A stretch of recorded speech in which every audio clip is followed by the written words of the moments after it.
అన్నట్టు RTC bus అంటే నాకు యాదకొచ్చింది. రాను రాను కంతిరోళ్ళు బాగా మోపైరోళ్ళ పిస పిస వేసేటోళ్ళు చుట్టుముట్టు బాగానే తిరుగుతాండ్రు. కాలి పీలి బీపీలు పెంచుకుంటున్నారు, మందిని గోస ఉట్టించుకుంటున్నారు. అసలు ఎందుకు బీపీలు లేస్తున్నాయో ఏం పాడోనమ్మ జనాలకు. అంతెందుకు హగో ఇళ్ళని చూడుండ్రి ఎట్లున్నదో కథ. అయితే ఇది కూడా కర్ణాటక బస్సే. ఫ్రీ బస్సు కథనే ఉన్నట్టున్నది. కండక్టర్ చూడు ఒక అక్కతోనేమో బైస్ చేస్తుండు. టికెట్ గురించట ఈయన కారెట్ చూయించమన్నాడు. ఆమె చూయించిన కారెట్ ఏమో చెల్లదంటుండట. ఇక గిట్లనే మాట మాట పెరిగింది. ఎన్క షీరి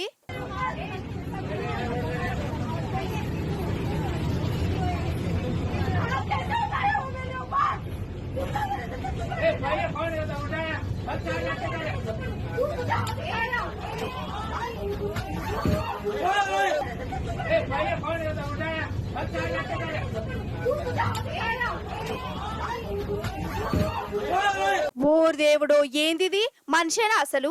ఆడ మనిషిని గట్ల కొట్టిండేంది? సూషిరానుల ఈ కండక్టర్ కు ఎట్ల బీపీ లేచిందో. అసలు ఎవరి మీద కోపం ఎవరి మీద తీస్తుండు కావచ్చు. ఇవాళ ఇంట్లో అన్నం తిని రాలేదా, లేకుంటే ఇంటా పెట్టలేదా? ఏమో బస్సులో గిట్ల కొట్టుడు పెట్టిండు. ఆయన కండక్టర్ నాని ఏం లాభం పట్టు. ఈ ఫ్రీ బస్సుతోని రోజుల డైలే. అటు కర్ణాటకలా ఇటు మన తెలంగాణలా ప్యాసింజర్లకు కండక్టర్లకు డ్రైవర్లకు పడతలేదు.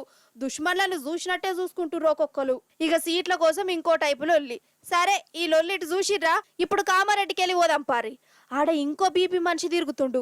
బీపీ మనిషి కూడా కాదు, సైకోగాడట సైకోగాడు.